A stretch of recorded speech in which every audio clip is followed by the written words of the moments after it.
प्रधानमंत्री मोदी का राजस्थान का दौरा, पाली और पीलीभंगा में जनसभा को करेंगे संबोधित, बीकानेर में रोड शो भी करेंगे। बीजेपी अध्यक्ष जेपी नड्डा का 3 दिवसीय राजस्थान का दौरा, आज से 3 दिन तक राजस्थान में करेंगे चुनाव प्रचार। उत्तरकाशी टनल में 9 दिन से फंसे हैं 41 मजदूर और दोनों ओर से टनल की ड्रिलिंग शुरू, वर्टिकल ड्रिलिंग की मशीनें आज पहुंचेंगी।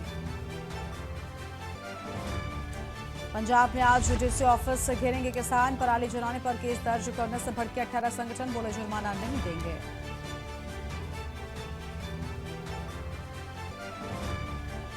महाराष्ट्र के हिंगोली में आज सुबह 5 बजे भूकंप के झटके, रिक्टर स्केल पर 3.5 रही तीव्रता।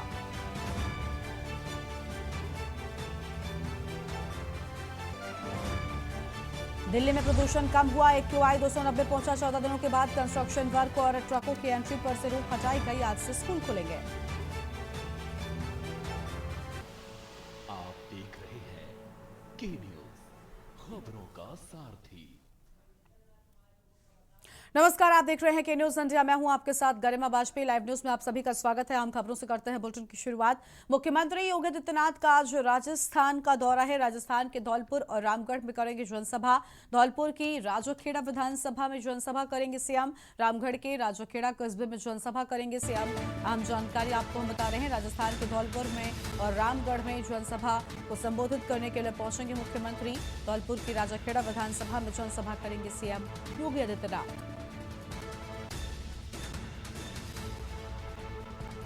और यह हम जानकारी आपको हम बता दें, जहां पर मुख्यमंत्री योगी आदित्यनाथ का आज राजस्थान का दौरा, तो मुख्यमंत्री योगी आदित्यनाथ का राजस्थान का दौरा, राजस्थान के धौलपुर और रामगढ़ में करेंगे जनसभा। फिलहाल ये बड़ी जानकारी आपको हम बता रहे हैं। धौलपुर की राजाखेड़ा विधानसभा में जनसभा करेंगे सीएम।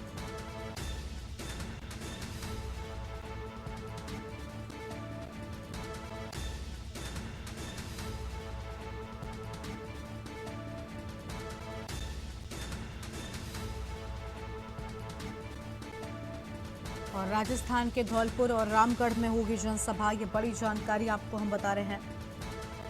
और धौलपुर की राजाखेड़ा विधानसभा में जनसभा करेंगे, रामगढ़ के राजाखेड़ा कस्बा में जनसभा करेंगे सीएम।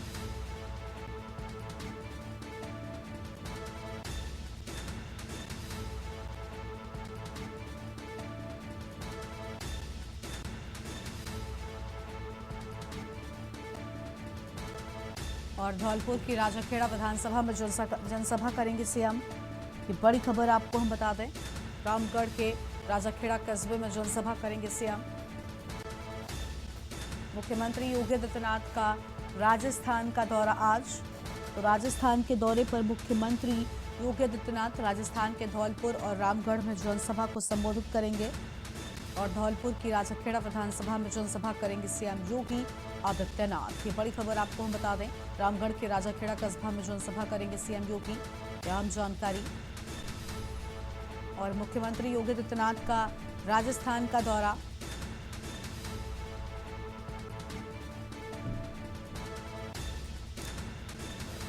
फिलहाल यह अहम जानकारी आपको हम बता रहे हैं। धौलपुर की राजाखेड़ा विधानसभा में जनसभा करेंगे सीएम।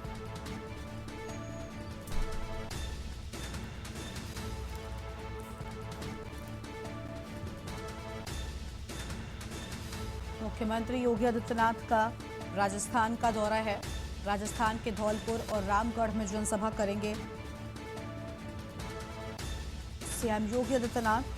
फिलहाल ये बड़ी जानकारी आपको हम बता दें, मुख्यमंत्री योगी आदित्यनाथ का राजस्थान का दौरा, रामगढ़ के मैदान में भी जनसभा को करेंगे संबोधित। राजस्थान के दौरे पर मुख्यमंत्री योगी आदित्यनाथ, तो राजस्थान के दौरे पर मुख्यमंत्री योगी आदित्यनाथ धौलपुर की राजाखेड़ा विधानसभा में जनसभा करेंगे सीएम योगी आदित्यनाथ। ये बड़ी जानकारी आपको हम बता रहे हैं, रामगढ़ के राजाखेड़ा कस्बे में जनसभा करेंगे सीएम। और इसी खबर पर अधिक जानकारी के लिए हमारे साथ हमारे संवाददाता अरमान आसफ जुड़ चुके हैं। अरमान, मुख्यमंत्री का जो राजस्थान का दौरा है, क्या पूरी जानकारी है उनके इस दौरे से जुड़ी आपके पास? अरमान, अनम्यूट कीजिए, आपकी आवाज नहीं आ रही है।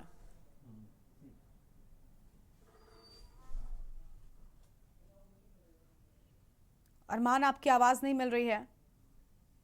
हेलो। जी, आज जी मुख्यमंत्री का जी गरिमा, राजस्थान बिल्कुल का देखिए, दौरा आपको है, बता पूरी दें कि जानकारी क्या है आपके पास?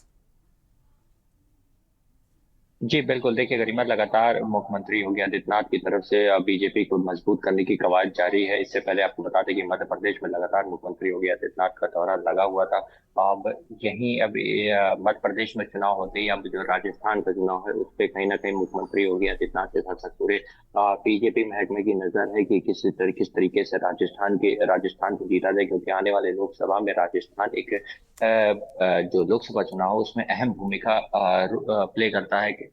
तो जिसको लेकर लगा जो बीजेपी है वो किसी भी तरीके से जो राजस्थान है उसको हारना नहीं चाहती है, जिसके चलते मुख्यमंत्री योगी आदित्यनाथ का भी राजस्थान में दौरा लगा हुआ है। वहीं बता दें आपको, धौलगढ़ और धौलपुर और रामगढ़ में मुख्यमंत्री जनसभाएं करेंगे, लोगों में बीजेपी के जो किएकार हैं उनको रखेंगे और लगातार जो वहाँ के बूथ स्तर है उनको मजबूत करने की कोशिश करेंगे। और देखिए, आपको बताना चाहेंगे कि जो मुख्यमंत्री योगी आदित्यनाथ की तरफ से उन्हीं जिलों में दौरा किया जा रहा है जहाँ बीजेपी कहीं ना कहीं सीट हार सकती है। क्योंकि जो अभी तमाम एग्जिट पोल भी दावा कर रहे हैं कि तो जो राजस्थान की जो सीटें हैं वो कहीं ना कहीं कांटे की टक्कर होने वाली है बीजेपी और कांग्रेस के बीच में। तो कहीं ना कहीं कांग्रेस को भी यही लगता है कि हम सीट निकाल पाएंगे, जिसके चलते लगातार कांग्रेस की भी रैलियां हो रही हैं, वहीं बीजेपी की भी रैलियां हो रही हैं। अब मुख्यमंत्री योगी आदित्यनाथ जो वहाँ के बूथ स्तर के कार्यकर्ता हैं और जिला अधिकारी बीजेपी जिला अध्यक्ष हैं उनसे भी बात करेंगे और जो बूथ स्तर है उसको मजबूत करेंगे। और जो अपने कार्यकर्ता हैं, जो जमीन पे कार्यकर्ता हैं, जो उनको ये निर्देश भी दिए जाएंगे कि वो लोगों के बीच में जाए और लगातार अपना संपर्क बनाए रहें। करीमा। बिल्कुल, साफ तौर पर मुख्यमंत्री की ओर से निर्देशित भी किया जाएगा। और साथ ही हम ये भी जानना चाहेंगे अरमान कि देखिए, मुख्यमंत्री आक्रामक अंदाज में प्रचार प्रसार करते हैं और इस दौरान जब मुख्यमंत्री पहुंचेंगे, क्या लग रहा है कांग्रेस पार्टी पर जमकर हमला बोलते हुए नजर आएंगे?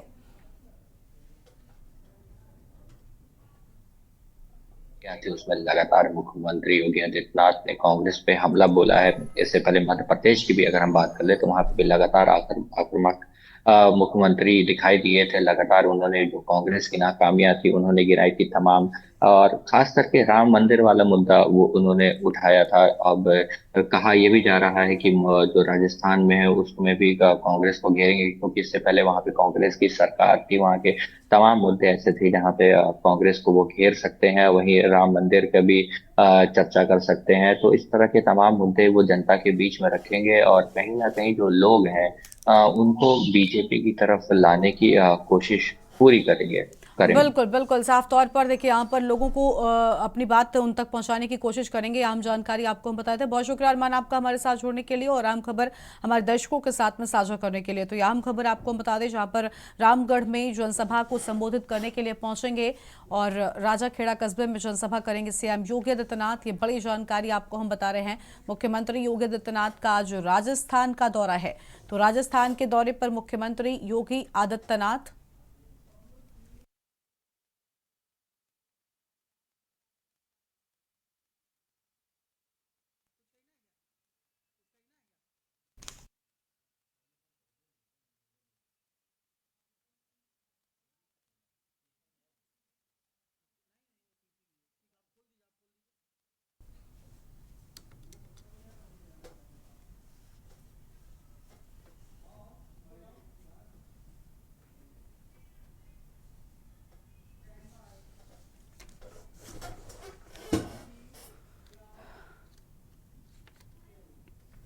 आगे बढ़ते हैं खबरों की ओर। अगली खबर आपको हम लखनऊ से बता दें जहां पर लोकसभा चुनाव को लेकर भाजपा की बड़ी बैठक की बात सामने आई है। तो लखनऊ से बड़ी जानकारी जहां पर लोकसभा चुनाव को लेकर भाजपा की बड़ी बैठक की बात सामने आई है और प्रदेश पदाधिकारियों और जिलाध्यक्षों की बैठक होगी। बैठक में वोटर चेतना अभियान की होगी समीक्षा और अहम जानकारी भाजपा प्रदेश मुख्यालय पर बैठक होगी। अहम जानकारी आपको हम बता रहे हैं, भाजपा प्रदेश मुख्यालय पर होगी बैठक और इसके साथ ही आपको बता दें कि यहां पर बैठक को लेकर विशेष तैयारियां किए जाने की बात सामने आई है।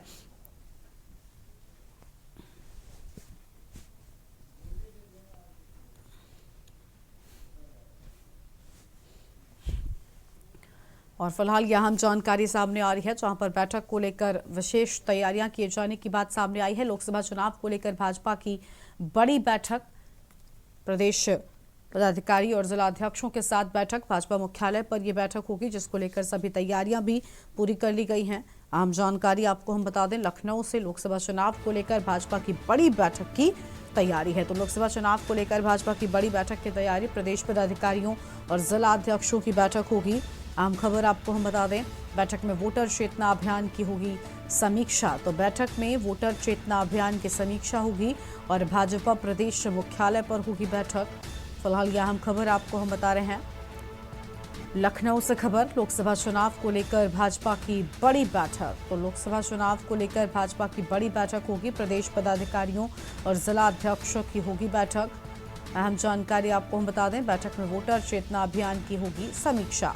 तो बैठक में वोटर चेतना अभियान की समीक्षा होगी, भाजपा प्रदेश मुख्यालय पर होगी अहम बैठक। तो ये बड़ी जानकारी आपको हम बता दें, अहम बैठक होने की बात सामने आई है। और हमारे साथ हमारे संवाददाता अरमान आसिफ जुड़ चुके हैं। अरमान, प्रदेश पदाधिकारियों और जिला अध्यक्षों की बड़ी बैठक होनी है, पूरी तैयारी भी हो चुकी है, पूरी जानकारी और क्या है आपके पास? जी बिल्कुल, देखिए कि लखनऊ के प्रदेश कार्यालय में बैठक होनी है। इस बैठक में प्रदेश अध्यक्ष भूपेंद्र चौधरी ये बैठक लेंगे। इसमें तमाम जुड़े हुए प्रदेश से जो भाजपा के जिला अध्यक्ष हैं वो मौजूद रहेंगे। प्रदेश के जो पदाधिकारी हैं इसमें तमाम ये मौजूद होंगे। इसमें वोटर चेतना अभियान चलाया जाएगा। इसमें लगातार इससे पहले आप भी देख सकते हैं कि जैसे जैसे लोकसभा चुनाव आ रहा है, वैसे वैसे बीजेपी बैठकों का जो दौर है वो तेज कर दिया है। लगातार आए दिन बैठक बीजेपी कार्यालय में हो रही है। वहीं इससे पहले भी अगर बात करें तो आपने देखा होगा कि इससे पहले भी जो महिलाओं को लेकर अभियान चलाया था, फिर उसके बाद घर घर जागरूकता अभियान चलाया था। तो लगातार बीजेपी इस तरीके की बैठक कर रही है। जो वोटर चेतना अभियान है, इसके तहत जो जिला अध्यक्ष होंगे उसमें जो लोग हैं, जो वोटर हैं बीजेपी के, उनको जोड़ने का काम करेंगे और साथ ही जो नए वोटर है उनको भी जो जोड़ने का काम करेंगे। उसमें तमाम मूल मंत्र आज की बैठक में दिए जाएंगे कि किस तरीके से बीजेपी का जो वोट बैंक है उनको उसको बढ़ाया जाए। और साथ ही जो संगठन मंत्री हैं धर्मपाल सिंह, वो भी इस बैठक में मौजूद रहेंगे। वहीं आपको बता दें कि जो लगातार जिस तरीके से बीजेपी लोकसभा चुनाव को देखते हुए तैयारी कर रही है, उस हिसाब से जो इनका कोर वोटर है वो, मतलब जो कोर वोटर है उसको बीजेपी कहीं ना कहीं से लूज नहीं करना चाहती है, जिसको चलते हुए लगातार बीजेपी जो अपना उनका कोर वोटर है उस पर फोकस करना चाह रही है और जो नए वोटर है उनको भी अपने अपने खेमे में लाना चाह रही है। क्योंकि जो इस बार का लोकसभा चुनाव होने जा रहा है वो कहीं ना कहीं इंडिया गठबंधन के साथ होने जा रहा है। तो बीजेपी को कहीं ना कहीं ये भी लगता है कि कहीं जो वोट शेयरिंग है वो बढ़ जाएगी, डिवाइड हो सकती है इस चुनाव में। तो इसको देखते हुए लगातार जो बीजेपी है उसको बैठक कर रही है और जो नए वोटर है उनको तो साथ जोड़ने का काम ही कर रही है। और जो इनके पहले के कोर वोटर है उनको भी अपने कहीं इधर उधर ना भटके, तो जिसको लेकर वो बूथ बूथ स्तरों पे भी बैठक कर रही है, जिसमें खास तौर पे जो जिला अध्यक्ष हैं उनको उनको ये कहा जाएगा कि जो अपना बूथ बूथ स्तर है उसको मजबूत करें। अब यहाँ पर बैठकों में खास निर्देश भी दिए जा सकते हैं। और देखिए, सबसे बड़ी बात यह भी है अरमान कि किस तरीके से नई रणनीति तैयार की जानी है, क्योंकि अब भाजपा का पूरा फोकस चुनावों पर है। एक तरफ 5 राज्यों का चुनाव, जिसके बाद बहुत नजदीक लोकसभा का चुनाव, तो कहीं ना कहीं इस लिहाज से ये सारी बैठकें बहुत महत्वपूर्ण हो रही हैं। और लोकसभा चुनाव में भाजपा क्या रणनीति बनाएगी, इन बैठकों से ही धीरे धीरे तय होगा। जी बिल्कुल, देखिए लोकसभा चुनाव को देखते हुए लगातार बीजेपी तैयारियां तो कर ही रही है। क्योंकि 5 राज्यों का जो चुनाव है उसमें, क्योंकि अभी जो 5 राज्यों का चुनाव है ये समझ लीजिए कि इसके बाद ही मेन जो लोकसभा का चुनाव है उसमें भाजपा अपने पूरे जोर दमखम के साथ लगेगी। और उससे पहले जो जितने भी प्रदेश जो जिले स्तर के जो नेता है, जिला अध्यक्ष या विधायक जो जिलों के हैं या सांसद जो जिलों के हैं, जहां जहां बीजेपी जीती थी सीटें पिछले चुनाव में, तो उसको कहीं ना कहीं वो मजबूत करने की कोशिश कर रही है। और जो बीजेपी ने इस बार जो सीटें हारी थी उसकी समीक्षा लगातार कर रही है कि क्या कुछ कारण था जिसके वजह से जो चुनाव था वो बीजेपी हारी थी। तो वहीं आपको बता दें कि राजस्थान के बाद से ये भी कहा जा रहा है कि मुख्यमंत्री योगी आदित्यनाथ का भी जो कई बैठक का वो बैठक ले सकते हैं, और वहीं कैबिनेट की भी बैठक कर सकते हैं, जिसमें जो समीक्षा की जाएगी, वो जो पिछली सीटें हारी थी भाजपा ने, वो किस वजह से हारी, इसको लेकर कैबिनेट बैठक भी वो कर सकते हैं। तो देखिए, लगातार लोकसभा की जो तैयारियां तो चल ही रही हैं, लेकिन जो बीजेपी लोकसभा चुनाव की में जो जोर देखा जाएगा, वो ये जो 5 राज्यों के विधानसभा चुनाव है उसके बाद ही इसमें आपको कहीं कहीं ना कहीं जो बीजेपी का वो जोर दिखेगा, बैठकों का जोर दिखेगा, और भी बढ़ता दिखेगा। जी करें। बिल्कुल साफ तौर पर अरमान बने रहेगा हमारे साथ में। हम आपके पास वापस लौटेंगे और भी खबरों पर अपडेट लेंगे, लेकिन फिलहाल ये बड़ी जानकारी जहां पर वोटर चेतना अभियान को लेकर अहम बातें इस बैठक में सामने आएंगी। भाजपा प्रदेश मुख्यालय पर होगी ये बड़ी बैठक, अहम खबर आपको हम बता रहे थे, और ये बड़ी बैठक मानी जा रही है। लोकसभा चुनाव को लेकर भाजपा की बड़ी बैठक बुलाई गई है। तो यह हम जानकारी आपको हम बता दें, जहां पर यह बड़ी बैठक बुलाई गई है और बैठक में वोटर चेतना अभियान की होगी समीक्षा। भाजपा प्रदेश मुख्यालय पर यह बड़ी बैठक होगी। और लखनऊ से खबर, लोकसभा चुनाव को लेकर भाजपा की बड़ी बैठक की बात सामने आई है।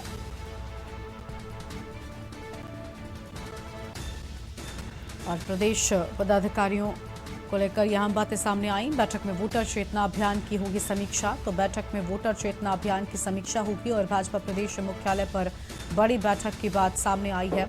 अहम जानकारी आपको हम बता रहे हैं।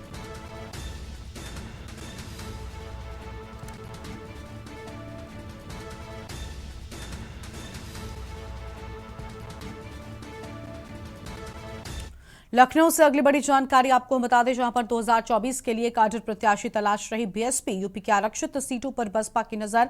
2024 में बेहतर प्रदर्शन के लिए मंडल प्रभारियों को निर्देश। मंडल प्रभारियों को आरक्षित सीटों पर कैंप करने के निर्देश। तो 2019 के चुनाव में बसपा ने जीती थी 10 लोकसभा की सीटें। कुछ सीटों पर कम अंतर से हारी थी बीएसपी और पुराने नेताओं को टिकट देकर सीट जिताने की तैयारी की जा रही है। ये अहम जानकारी आपको हम बता रहे हैं। मंडल प्रभारियों को आरक्षित सीटों पर कैंप करने के निर्देश भी बसपा की ओर से दे दिए गए हैं। तो यह अहम खबर आपको हम बता रहे हैं, जहां पर मंडल प्रभारियों को साफ तौर पर निर्देश दिए जाने की बात सामने आई है। 2019 चुनाव में बसपा ने जीती थी 10 लोकसभा की सीटें और कुछ सीटों पर कम अंतर से हारी थी बीएसपी। वहीं पुराने नेताओं को टिकट देकर सीट जीतने की तैयारी। अहम खबर आपको हम बता दें, लखनऊ से खबर, 2024 के लिए काडर प्रत्याशी तलाश रही है बीएसपी और यूपी की आरक्षित सीटों पर बसपा की नजर साफ तौर पर बनी हुई है। तो आरक्षित सीटों पर बसपा नजर बनाए हुए है। 2024 में बेहतर प्रदर्शन के लिए मंडल प्रभारियों को यहां निर्देश भी दिए जा रहे हैं। तो मंडल प्रभारियों को आरक्षित सीटों पर कैंप करने के निर्देश लगातार दिए जा रहे हैं। अहम खबर आपको हम बता रहे हैं, मंडल प्रभारियों को आरक्षित सीटों पर कैंप करने के निर्देश है। अरमान आसिफ हमारे साथ में लगातार बने हुए। अरमान, बीएसपी भी चुनाव को लेकर पूरी तरीके से एक्टिव हो चुकी है। जिन सीटों पर जीत मिली थी या फिर जिन सीटों पर बहुत कम अंतराल से हार हुई थी, उन सीटों पर विशेष फोकस है बीएसपी का। जी बिल्कुल, देखिए जो बीएसपी है वो इंडिया गठबंधन का पहली बात तो ये पार्ट नहीं है, तो इसको जो चुनाव है वो अकेले ही लड़ना है। तो खास तौर पे बीएसपी उन सीटों पे फोकस कर रही है जो आरक्षित सीटें हैं, कि उन पे उनको कैसे निकाला जाए, किस तरीके से निकाला जाए। तो जो मंडल अधिकारी है, मंडल बीएसपी के मंडल पदाधिकारी है, उनको कैंप लगाने के लिए बोला है, और जो जागरूक अभियान है बीएसपी को लेकर उनको जोड़ने का काम करेगी। और साथ ही जो पिछड़ा वोटर है, उनको किस किस तरीके से अपने खेमे में लाया जाए, क्योंकि जो इससे पहले का लोकसभा चुनाव था उसमें चाहे पिछड़े वोटर की बात कर ले, चाहे जो जो लगातार सपा भी पीडीए की बात कर रही है, पिछड़ा दलित और अल्पसंख्यक की, उसमें कहीं ना कहीं जो पिछले चुनाव में था, जो पिछड़ा वोटर था वो कहीं ना कहीं बीजेपी की तरफ भागा था। चाहे जिसमें ओबीसी वोटर हो और एसटी एससी वोटर है, वो लगातार वो बीजेपी की तरफ दिखाई दिया था, जिसको लेकर तमाम जो विपक्ष की पार्टियां थी वो समीक्षा कर रही थी, जिसमें बीएसपी भी एक उत्तर प्रदेश में मुख्य पार्टी है, जो अपना एसटी एससी जो वोटर कोर वोटर बीएसपी का हुआ करता था, वो जो पिछले चुनाव में बीजेपी की तरफ भाग मूव कर दिया था। तो वो कहीं ना कहीं जो एसटी एससी वोटर है उसको अपने खेमे में लाने के लिए मायावती लगातार जोर दे रही हैं, क्योंकि जो अब आने वाला आगामी जो जो चुनाव है उसमें उसको बीएसपी को अकेले लड़ना है। और बीएसपी जो पिछले चुनाव में 10 सीटें मिलेगी, तो कहीं ना कहीं बीएसपी का ये भी टारगेट भी ये रहेगा कि उस उन सीटों को बढ़ाया जाए। और जो आरक्षित सीटें हैं वो कहीं ना कहीं बीएसपी के लिए और एक मजबूत सीट निकल सकती हैं, अगर जो बीएसपी का जो पिछड़ा वोटर है वो वापस से बीएसपी को वोट दे दे। क्योंकि बीएसपी को दो वोट, जो दो समुदाय के वोट हैं वो मिल जाते थे, एक एसटी एससी वोट और एक जो माइनॉरिटी का वोट था वो मिल जाता था, जिसके जिसके जिसमें अच्छी जो वोट के जो शेयरिंग होती थी वो बीएसपी के लिए बढ़ जाती थी, और जिसमें मायावती को एक अच्छा फायदा मिलता था। तो कहीं ना कहीं बीएसपी इस बार अपनी सीट बढ़ाने के चक्कर में लगी है पूरी अपने दमखम के साथ। बीएसपी, हालांकि बीएसपी की ने अभी उत्तर प्रदेश में ये पहली शुरुआत है इस तरह की कि जो अपने वो जो सीटें हैं उसको बढ़ाने की जो कवायद है वो तेज की है, क्योंकि इससे पहले लगातार मायावती का जो दौरा था वो मध्य प्रदेश में लगा हुआ था। अब जो अपने पदाधिकारियों को मायावती ने उत्तर प्रदेश में साफ तौर पे ये निर्देश दिया है कि जो आरक्षित सीट है उस पर फोकस करे, और यहाँ पे जो कम अंतरों से जो सीट हारी है बसपा ने, उस पे फोकस किया जाए, जिसके तहत जो बसपा की सीटें हैं वो बढ़ सके। गरिमा। भाजपा ने अब जो नई रणनीति तैयार की है ये कितना कारगर, उसके लिए कितनी फायदेमंद होगी तो देखना होगा। लेकिन जिस तरीके से अरमान हम देखें, अगर बसपा के पिछले रिकॉर्ड की, तो लगातार जिस तरीके से, चाहे वो उनका उतना ज्यादा एक्टिव रहना ना हो या फिर अब फ्रंट फुट पर आकर काम ना करना हो, इन सब के चलते बसपा काफी पीछे नजर आती है। भले ही कुछ एक वोट बैंक है जो उसका समर्थन आज भी उतना ही करता है, लेकिन जब ये इतना आगे का वक्त आ चुका है, 2024 का ये लोकसभा का चुनाव होगा, ऐसे में क्या बसपा स्टैंड कर पाएगी? क्योंकि उत्तर प्रदेश की बात करें तो सपा ही मजबूत नजर आती है, कांग्रेस भी शून्य पर है और बसपा भी कुछ उसी हालत में दिखाई दे रही है। ऐसे में इनका होना ना होना चुनाव में कितना असर डालेगा? जी देखिए, बिल्कुल आपको बता दें कि जो बसपा का एसटी एससी वोटर है वो आज भी कहीं ना कहीं मायावती पे ही जाता है, क्योंकि इधर बसपा का जो एसटी एससी वोटर है वो कहीं ना कहीं एक ही नाम जानता है, वो मायावती। तो अगर मायावती जो जो कुछ सीटें थी जो कम उससे अंतर से जीती थी, क्योंकि देखिए इसमें कई समीकरण ऐसे हैं, जैसे कांग्रेस इधर तो जो जब से प्रदेश अध्यक्ष अजय राय बने हैं, तो कहीं ना कहीं कांग्रेस भी काफी दम भर रही है उत्तर प्रदेश के चुनाव में, और अपना अपना वोट बैंक जो है वो बढ़ा रही है। तो और अगर हम सपा की बात करें तो लगातार सपा भी पीडीए की बात करते हुए यूपी में, क्योंकि सबसे ज्यादा जो जनाधार है वो सपा का ही है। तो अगर सपा को डेंट करके जो वोट कटेंगे वो मायावती ही काट सकती हैं। और क्योंकि जो सपा का ओबीसी वोटर था, जिसको वो जो ओबीसी जो फैक्टर के तहत सपा जीतती थी, वो कहीं ना कहीं जो पिछली बार था वो इसमें भाजपा के साथ चला गया था। वहीं अब जो मायावती एसटी एससी और ओबीसी के तहत जितनी भी पिछड़ी जाति हैं उनको लेकर आगे बढ़ रही हैं, तो कहीं ना कहीं मायावती का ये भी सोचना है कि अगर जो सपा का वोट बैंक है, जो पिछड़ा वोट बैंक है, वो अगर इधर शिफ्ट हो जाता है तो एक अच्छी खासी सीट निकाल सकती हैं। क्योंकि मायावती, आपने देखा ही होगा कि मायावती उत्तर प्रदेश में बिल्कुल इनएक्टिव हो गई थी, कहीं उनका दिखना नहीं था, लेकिन जब से इधर चुनाव आया लगातार वो अब समीक्षाएं कर रही हैं, बैठक कर रही हैं। तो अच्छा, आपको एक चीज और बता दें कि जो आरोप है जो विपक्ष पार्टी का, तो कहीं ना कहीं उनका ये भी कहना है कि जो मायावती है वो जो वोट है वो जो वोट काट रही है उससे भाजपा का ही फायदा हो रहा है, क्योंकि देखिए सीट तो बसपा की बिल्कुल बढ़ सकती है। बिल्कुल अरमान, आप जो बात कह रहे हैं, वोट काटने वाली बात भी जब सामने आई थी तो मायावती ने हालांकि इसका खुलकर विरोध किया था और कहा था कि हम वोट कटवा पार्टी नहीं है, हमारा अपना एक वोट बैंक है और हम जानते हैं कि हम जनता तक अपनी बात पहुंचा पाएंगे। लेकिन कितना असर होगा ये तो खैर वक्त बताएगा। शुक्रिया आपका अरमान, हमारे साथ जुड़ने के लिए, आम जानकारी हमारे दर्शकों के साथ में साझा करने के लिए। तो पुराने नेताओं को टिकट देकर सीट जीतने की तैयारी में बीएसपी नजर आ रही है। मंडल प्रभारियों को आरक्षित सीटों पर कैंप कराने के भी निर्देश बीएसपी की ओर से दिए गए हैं। ये बड़ी जानकारी आपको हम बता दें, जहां पर साफ तौर पर निर्देश दिए जाने की बात सामने आई है, लेकिन अब देखना होगा कि कितनी कामयाबी मिलती है और किस हद तक यहां पर बीएसपी अपने इस कदम में सफल हो पाती है। तो यह अहम खबर आपको हम बता दें, मंडल प्रभारियों को आरक्षित सीटों पर कैंप करने के निर्देश भी साफ तौर पर दिए जाने की बात सामने आई है।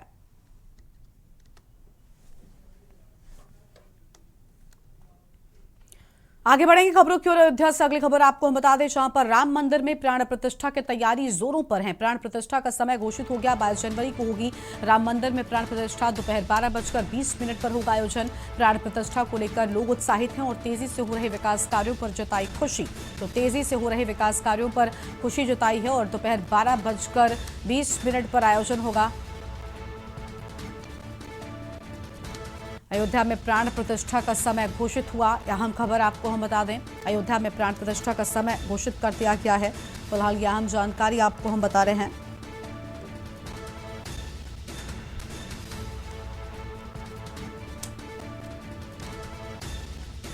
और इसी खबर पर अधिक जानकारी के लिए हमारे साथ हमारे संवाददाता आरपी सिंह जुड़ चुके हैं। आरपी, अयोध्या में प्राण प्रतिष्ठा का समय भी घोषित कर दिया गया है। 12:20 का शुभ मुहूर्त होगा जब प्राण प्रतिष्ठा की जाएगी।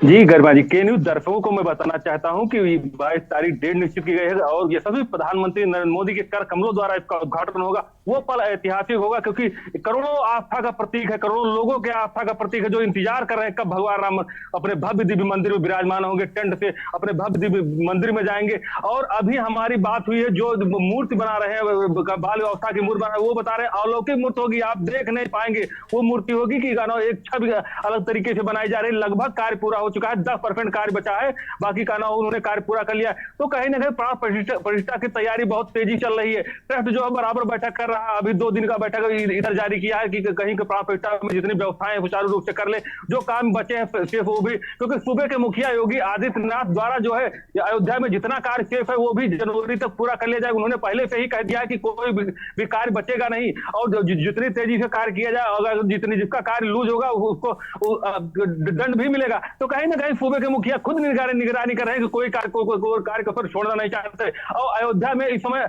ऐतिहासिक पल चल रहा है क्योंकि बराबर आप देखें दीप महोत्सव के बाद आज जो है जो परिक्रमा चल रहा है, जो 14 कोसी का परिक्रमा, लगभग 10 लाख लोग आज परिक्रमा करेंगे। तो बराबर कार्य चल रहा है अयोध्या में। इसके बाद पंचकोसी परिक्रमा होगी, फिर नहान होगा। तो कहीं ना कहीं अयोध्या को ऐतिहासिक पल बनाने के लिए यहाँ पे जो है पूरी व्यवस्था की है। अभी कुछ लोग दर्शक भी हैं, पूछते हैं प्राण प्रतिष्ठा की कैफियत तैयारी, क्या विकास है अयोध्या का, पूरी चीज बताएंगे। आइए सर जी, आप बताइए अयोध्या का क्या विकास है, क्या है अयोध्या में बड़े पैमाने पर जो है विकास माननीय देश के प्रधानमंत्री नरेंद्र मोदी जी, उत्तर प्रदेश के मुख्यमंत्री माननीय योगी आदित्यनाथ जी जिस तरीके अयोध्या जनपद को उन्होंने विश्व पटल पर चमकाने का काम किया है, इस तरीके कोई मुख्यमंत्री आज तक काम नहीं किया है जितना काम उन्होंने किया है। और 22 जनवरी को जो प्रतिष्ठा होगा बहुत बड़े पैमाने पर यहाँ के विश्व के लोग देखने के आएंगे। जो है चारों तरफ हमारे यहाँ रोडें बन रही हैं, विकास के माने में जो है अयोध्या विश्व पटल पर चमकेगा। और अयोध्या का चौतरफा विकास हो रहा है, हर चीज क्या कहना चाहेंगे उसके बारे में? इस तरीके ऐसा कोई मुख्यमंत्री आज तक पैदा नहीं हुआ जितना विकास योगी आदित्यनाथ जी ने कर रहे हैं, पूरा दिखाई पड़ रहा है। चलिए मैं जगह जगह दिखा रहा हूँ विकास, चाहे रामपथ हो, चाहे रिंग रोड हो, जितनी भी रोडें हो उन्होंने चमकाने का काम किया, चाहे रामघाट का मामला हो, चाहे सरजू घाट का मामला हो। वो पल कैसा रहेगा जिस दिन प्राण प्रतिष्ठा होगी भगवान राम अपने भव्य दिव्य मंदिर में और सभी प्रधानमंत्री नरेंद्र मोदी के कमलों द्वारा उनका विराजमान होंगे, वो पल कैसा रहेगा? पूरा विश्व देखेगा, एकदम चमकेगा। जिस दिन राम विराजमान होंगे पूरा विश्व के लोग जो है दीपक की तरह जलाने का काम करेंगे पूरा जो है। और देश के प्रधानमंत्री ऐसा काम कोई आज तक प्रधानमंत्री भी नहीं किया है और न उत्तर प्रदेश का मुख्यमंत्री जैसा काम कर रहे हैं, उसे कोई मुख्यमंत्री नहीं पता हुआ न होगा। जी गरिमा जी, बताना चाहेंगे कहीं ना कहीं अयोध्या ऐतिहासिक पलों से गुजरा और ये विश्व पटल पे मंदिर जब बनेगा तो विश्व की निगाहें इस पे जुड़ी रहेंगी क्योंकि ये राम मंदिर है अयोध्या का, विश्व का और करोड़ों आस्था का प्रतीक है। जी बिल्कुल, साफ तौर पर करोड़ों की आस्था का प्रतीक है ये राम मंदिर और जब बनकर तैयार होगा तो ऐसे में दिव्य और भव्य और अलौकिक तस्वीरें यहां से नजर आएंगी। प्राण प्रतिष्ठा का समय भी घोषित हो चुका है। आपने देखा कि किस तरीके से उत्साह अयोध्या की जनता में नजर आ रहा है। न सिर्फ अयोध्या बल्कि देश भर के लोग उत्साहित हैं इसको लेकर। लेकिन आरपी, काफी इंतजाम जो है वो प्रशासन को भी करने होंगे क्योंकि व्यवस्थाओं को ठीक तरीके से देखा जा सके। सबको लेकर प्रशासन ने अभी से क्या कुछ तैयारियां की हैं क्योंकि प्राण प्रतिष्ठा के दौरान वीवीआईपीज का जमावड़ा होगा, कई देशों से लोग यहाँ पर पहुंच रहे हैं और अपने देश से भी कई सारे लोगों के पहुंचने की उम्मीद है। ऐसे में कितनी तैयारी प्रशासन कर चुका है प्राण प्रतिष्ठा के इस आयोजन को लेकर? जी गरिमा जी, प्रशासन व्यवस्था 4 चौबंद पहले से कर रखा है, क्योंकि होटल धर्मशाला पहले से रोक लगा दी है। जनवरी में कोई भी धर्मशाला, अगल बगल जिले के कोई भी धर्मशाला करो बुकिंग नहीं होगी। और जितनी रोड की व्यवस्था है, वो भी पार्किंग की व्यवस्था है। 15-15 एकड़ करो सरकार ने पहले से छुड़वा दिया है कि यहाँ पे गाड़ियां खड़ी होंगी। और हर रूट जो है सिस्टम से उन्होंने बना दिया है कि इस रूट से वीआईपी आएंगे, रूट पे वो आएंगे। तो पूरी व्यवस्था यहाँ पे जो प्रशासन ने पहले से 4 चौबंद कर दी गई है। और डीजीपी इसकी खुद निगरानी कर रहे हैं कि कहीं कोई दिक्कत ना हो। तो अयोध्या की व्यवस्था जो सुचारू रूप से, क्योंकि विश्व पटल का मामला है, कहीं भी कोई चूक ना हो, इसके लिए यहाँ पे पहले से जितने खुफिया विभाग है, जितने लोग हैं, पहले से ही व्यवस्था में जुटे हुए हैं। जो मंदिर के क्षेत्र में जितने लोग आ रहे हैं, उनकी काउंटिंग की जाए, गिनती की जा रही है कि कितने लोग रह रहे हैं।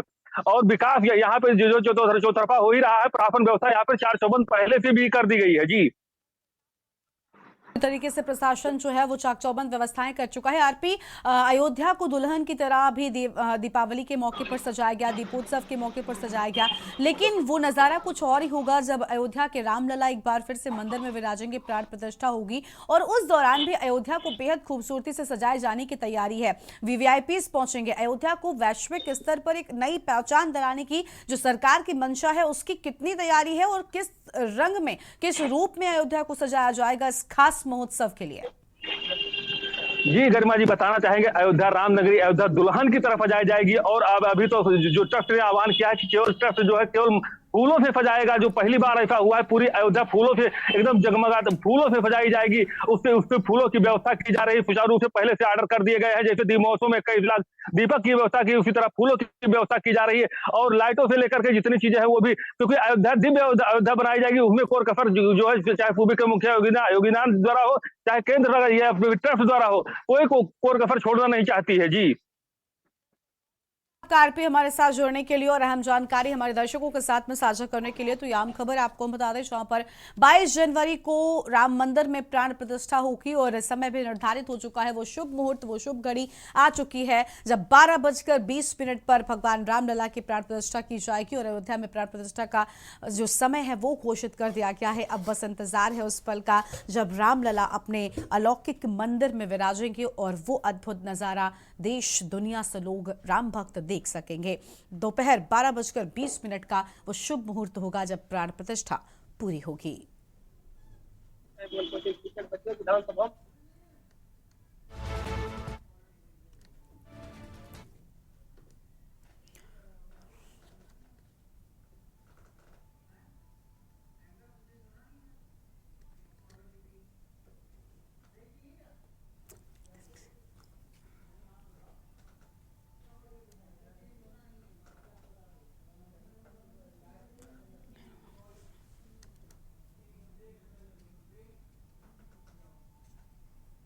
प्रयागराज से खबर आपको बताते हैं, जहां पर माध्यमिक शिक्षा परिषद यूपी बोर्ड से जुड़ी बड़ी खबर आपको बता दें। परीक्षा केंद्रों पर फेस रीडिंग कराने की तैयारी है। परीक्षार्थियों के फेस रीडिंग कराने की तैयारी। 10वीं और 12वीं की परीक्षा केंद्रों पर होगी फेस रीडिंग की व्यवस्था। नकल पर पूरी तरीके से नकेल कसने की तैयारी है। तो नकल पर पूरी तरह से नकेल कसने की तैयारी, यह आम जानकारी आपको बता दें। परीक्षा केंद्रों पर फेस रीडिंग की कराने की तैयारी है, बड़ी जानकारी आपको हम बता रहे हैं।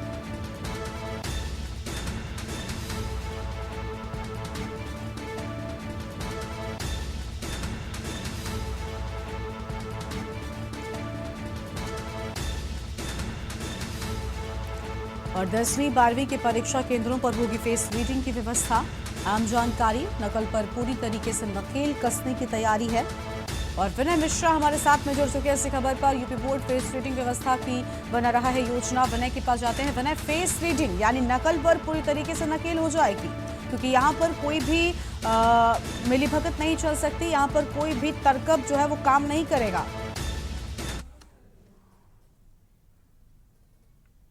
अनम्यूट कीजिए विनय, आपकी आवाज नहीं मिल रही है। जी गरिमा, हम बता दें कि माध्यमिक शिक्षा परिषद यूपी बोर्ड इस बार परीक्षा केंद्रों पर फेस रीडिंग की जो है योजना बना रहा है। 10वीं और 12वीं की परीक्षा केंद्रों पर इस बार फेस रीडिंग की जाएगी। नकल पर पूरी तरह से नकेल कसने की योजना बना रहा है यूपी बोर्ड। जी बिल्कुल, साफ तौर पर यूपी पूरी तरीके से नकल पर नकेल कसने की तैयारी में है और अब जब फेस रीडिंग होगी तो ऐसे में जो नकल माफिया हैं या फिर जो इस तरीके के मुन्ना भाई थे, इन पर भी लगाम लगेगी और नकल विहीन परीक्षा पूरी तरीके से हो सकेगी। जी जी बिल्कुल, वो मुन्ना भाइयों के लिए बुरी खबर है। वो जो कि दूसरी की जगह परीक्षा पर केंद्रों पे बैठा देते थे, दूसरे बच्चों को पैसे का लेन देन करते थे, उनके लिए बहुत बुरी खबर है। जो उन्हीं के कारण जो है इस बार यूपी बोर्ड फेस रीडिंग की जो है व्यवस्था बनाने की मूड में है। शुक्रिया आपका हमारे साथ जुड़ने के लिए और अहम जानकारी हमारे दर्शकों के साथ में साझा करने के लिए। तो परीक्षार्थियों के फेस रीडिंग कराने की तैयारी है, यह अहम जानकारी आपको हम बता दें, जहां पर फेस रीडिंग कराने की तैयारी और जिससे नकल पर पूरी तरीके से नकेल कस सकेगी और मुन्ना भाइयों का कोई भी कर्तव्य यहाँ पर काम नहीं दिखाएगा। नकल पर पूरी तरीके से नकेल कसने की तैयारी को लेकर फेस रीडिंग कराने की व्यवस्था अब परीक्षा केंद्रों पर की जा रही है। यह अहम खबर आपको हम बता रहे हैं।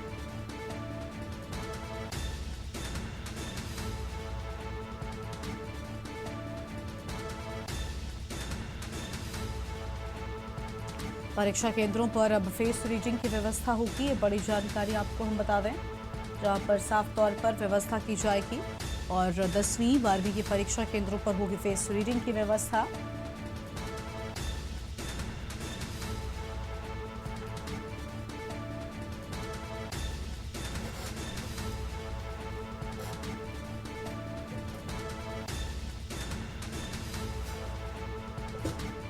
नकल पर पूरी तरीके से नकेल कसने की तैयारी, यह हम खबर आपको हम बता दें। यूपी बोर्ड फेस रीडिंग व्यवस्था की बना रहा योजना।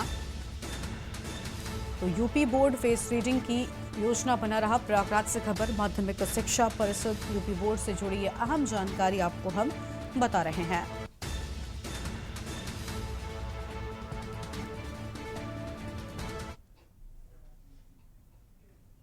और अगली खबर आपको हम बताते हैं प्रयागराज से, जहां पर पूर्व एमएलसी ब्रजेश सिंह से जुड़ी बड़ी जानकारी। सिकरौरा नरसंहार मामले में ब्रजेश सिंह को राहत।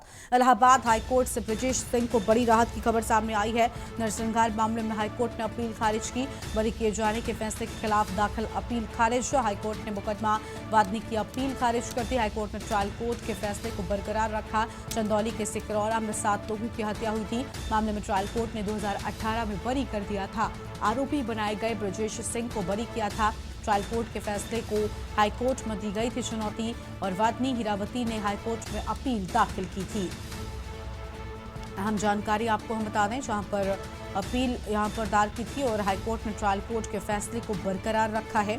तो हाईकोर्ट ने ट्रायल कोर्ट के फैसले को रखा बरकरार। चंदौली के सिकरौरा में 7 लोगों की हुई थी हत्या। तो 7 लोगों की यहां पर हत्या हुई थी और मामले में ट्रायल कोर्ट ने 2018 में बरी कर दिया था। फिलहाल यह अहम जानकारी आपको हम बता दें, आरोपी बनाए गए ब्रजेश सिंह को बरी किया था। तो आरोपी बनाए गए ब्रजेश सिंह को बरी किया था। ट्रायल कोर्ट के फैसले को हाईकोर्ट में दी गई थी चुनौती।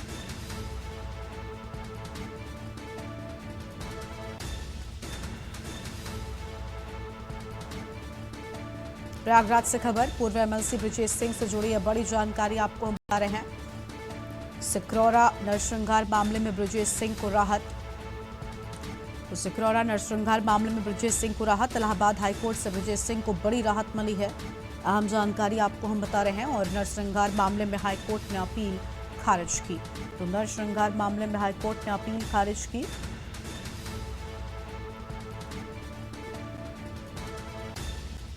अहम जानकारी आपको हम बता दें,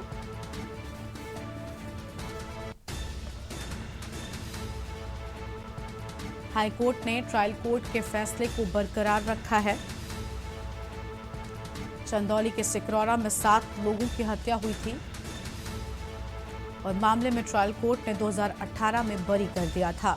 तो पूरे मामले में ट्रायल कोर्ट ने 2018 में बरी कर दिया था। आरोपी बनाए गए ब्रजेश सिंह को बरी किया गया था। अहम जानकारी आपको हम बता रहे हैं। ट्रायल कोर्ट के फैसले को हाईकोर्ट में दी गई थी चुनौती।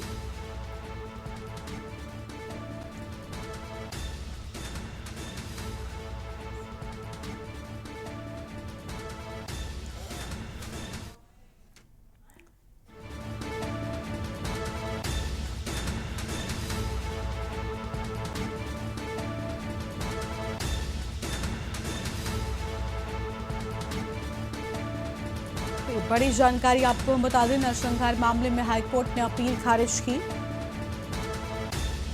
और बरी किए जाने के फैसले के खिलाफ दाखिल अपील को खारिज किया गया। अहम खबर आपको हम बता रहे हैं, हाईकोर्ट ने मुकदमा वादनी की अपील खारिज कर दी।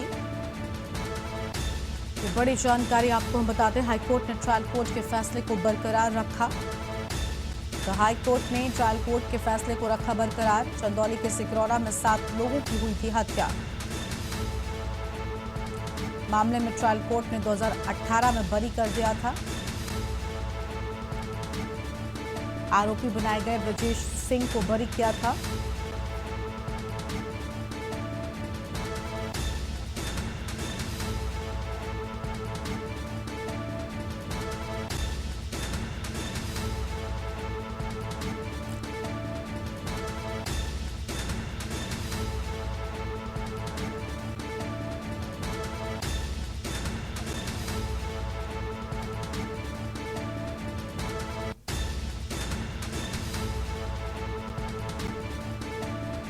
और यह अहम जानकारी आपको हम बता रहे हैं,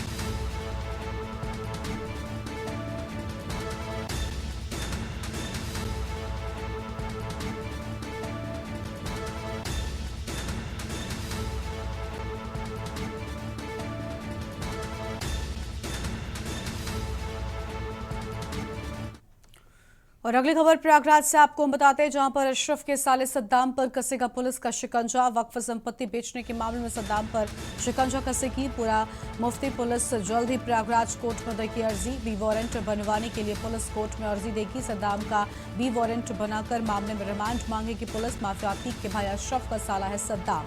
अमेश पाल हत्याकांड के शूटरों की मदद करने का आरोप है।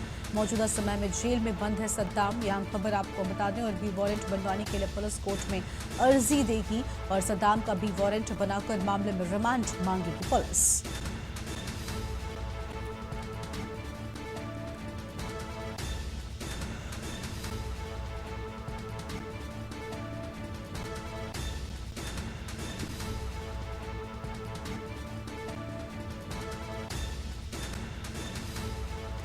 फिलहाल यह हम जानकारी आपको हम बता दें, प्रयागराज से खबर। अशरफ के साले सद्दाम पर कसेगा पुलिस का शिकंजा और वक्फ संपत्ति बेचने के मामले में सद्दाम पर शिकंजा कसेगी पुलिस।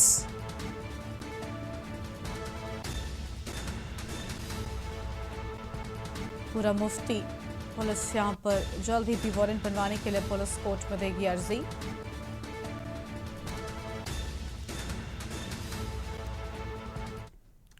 प्रयागराज से अगली खबर आपको बता दें, जहां पर अतीक के करीबी जावेद पर लगा गैंगस्टर। नैनी पुलिस ने पप्पू गंजा पर गैंगस्टर के तहत केस दर्ज किया और हत्या के प्रयास समेत कई धाराओं में केस दर्ज किया गया है। पप्पू गंजा को एसटीएफ ने अजमेर से गिरफ्तार किया था। मौजूदा समय में नैनी सेंट्रल जेल में बंद है जावेद। प्रयागराज से एक और बड़ी खबर आपको हम बता रहे हैं, जहां पर हत्या और हत्या के प्रयास के मामले में मुकदमा दर्ज किया गया है। पप्पू गंजा को एसटीएफ ने अजमेर से गिरफ्तार किया था। तो अजमेर से हुई थी गिरफ्तारी।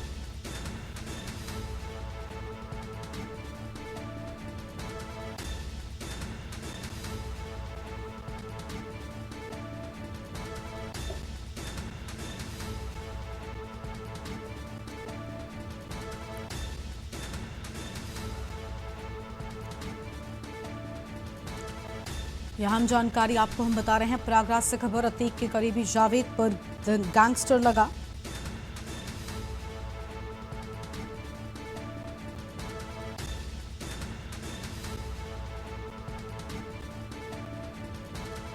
और फिलहाल यह हम जानकारी आपको हम बता दें, जहां पर पप्पू गंजा को एसटीएफ ने अजमेर से गिरफ्तार किया था। फिलहाल नैनी जेल में बंद है पप्पू गंजा और अब गैंगस्टर का मुकदमा गैंगस्टर के तहत यहां पर दर्ज किया गया है।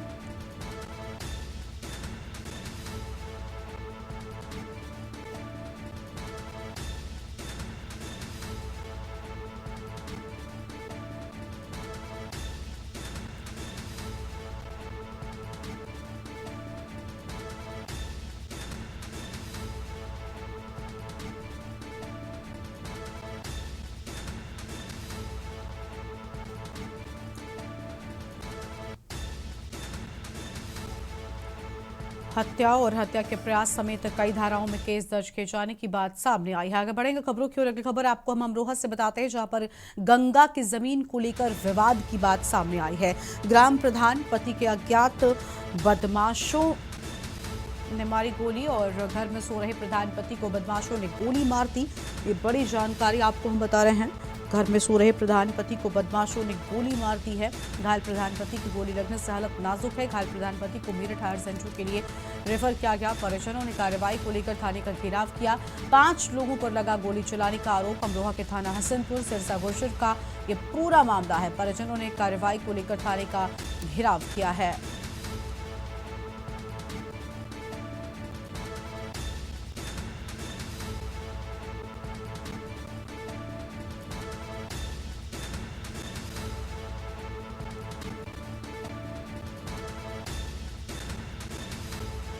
अमरोहा से खबर, गंगा की जमीन को लेकर यहां बातें सामने आई हैं। ग्राम प्रधान पति के अज्ञात बदमाशों ने मारी गोली।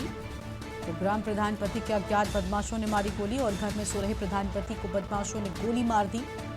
अहम जानकारी आपको बता दें, घायल प्रधान पति की गोली लगने से हालत नाजुक बताई जाती है। तो घायल प्रधान पति की गोली लगने से हालत नाजुक बताई जाती है। प्रधान पति को मेरठ हायर सेंटर के लिए रेफर कर दिया गया है।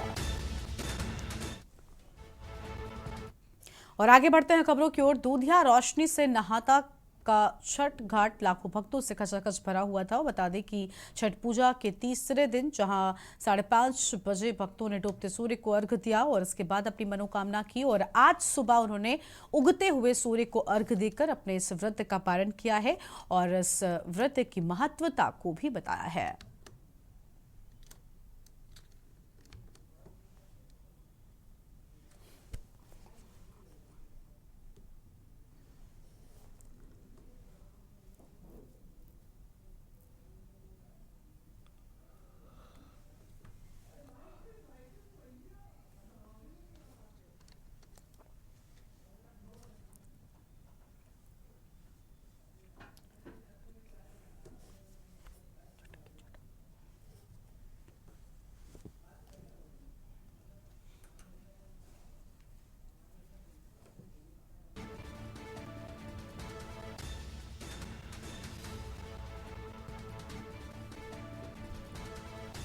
तो भक्तों से खचाखच भरा रहा घाट और छठ पर्व को लेकर उत्साह देखने को मिला। छठ पर्व पर तैयारियां बहुत तेजी से होने लगती। 4 दिन का छठ पर्व होता है। इसमें लोग दीपावली के बाद से ही तैयारी करने चालू कर देते हैं। और छठ पर्व का महत्व तो हमारे देश मतलब यहाँ पे पहले कम था, लेकिन अब 6-7 सालों से बहुत ज़्यादा है। जो लोग शामिल नहीं भी होते हैं, वो पूजा नहीं करते, वो भी लोग आके यहाँ पे शामिल होते हैं। डॉक्टर सुनील दत्त श्रीवास्तव, वेद विज्ञान खंड वेद विज्ञान सेवा समिति के विज्ञान खंड गोमती नगर के महामंत्री। हम लोग इस ऐतिहासिक तीर्थ स्थल विज्ञान सरोवर तीर्थ एवं स्वामी सत्य प्रकाश पार्क में लगातार 7 वर्षों से छठ महापर्व की पूरी तैयारी महीनों भर लगकर इस छठ घाट को सजाने का, बिजली की भव्यता और टेंट की लाइट की व्यवस्था के लिए लगे रहते हैं। हमारे सहयोग में रंजीत राय प्रचार मंत्री भी है, जो इसका भी पूरा सहयोग रहता है। और ऐसा मान्यता है कि यह महापर्व छठ पूरे विश्व में इस तरह से फैला हुआ है, जितना तैयारी के साथ लोग साल भर तैयारी करते हैं महापर्व छठ मनाने के लिए। और इनमें जो मानता है कि जो भी मांग इस महापर्व छठ मैया से मांगते हैं, उसका अवश्य पूरा होता है। और 3 दिन से समझिए हम लोग मतलब इतना तैयारी करते हैं कि अपने आप को भी भूल जाते हैं। और आज जो लास्ट दिन है माँ का, बहुत ही अच्छा लगता है कि सुबह सुबह विदाई करते हैं हम लोग। इससे मतलब हम लोग को बहुत ही अंदर मतलब जैसे लगता कि हमने बहुत कुछ पा लिया है, ऐसा लगता है माँ का विदाई करते समय सुबह। बहुत ही अच्छा लगता है। कानपुर के रावतपुर में स्थित डॉक्टर मुरारीलाल चेस्टर चिकित्सालय में मरीजों की ओर से को और भी बेहतर सुविधाएं देने के लिए एक नई आईसीयू का उद्घाटन अस्पताल की ओर से किया गया है। जीएसवीएम के प्रिंसिपल डॉक्टर प्रोफेसर संजय काला ने किया है। और मीडिया से बात करने के दौरान संजय काला ने बताया कि छाती और सांस के रोगियों को आईसीयू की सबसे ज्यादा जरूरत होती है। इस आईसीयू से निश्चित रूप से समृद्ध होंगे और मरीजों को बेहतर सुविधा दे पाएंगे।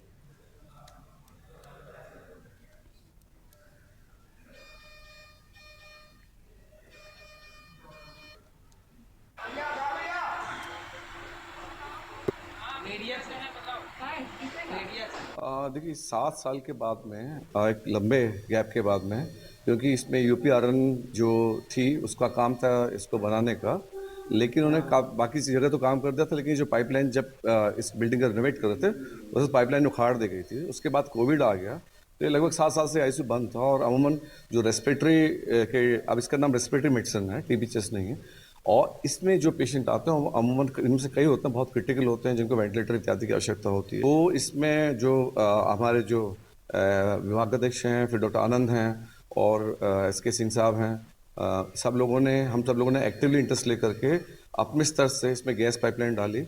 और अब ये 6 बेड का हमारे पास में आईसीयू इस वक्त रेडी है, जिसमें साथ में अटैच्ड रूम रहेगा, जिसमें रेजिडेंट्स के लिए और स्टोर रूम भी है, ताकि जितने भी मरीज हैं हमारे पास में, जितने भी इक्विपमेंट्स हैं बहुत हाई एंड है। वेंटिलेटर ड्रैगर के हाई एंड वेंटिलेटर्स हैं, इन्फ्यूजन पंप्स, मॉनिटर्स, सारी सुविधाएं उपलब्ध हैं। और इस बुलेटिन में फिलहाल इतना ही। आप देखते रहिए के न्यूज़ इंडिया। नमस्कार। आप देख रहे हैं के न्यूज़, खबरों का सारथी।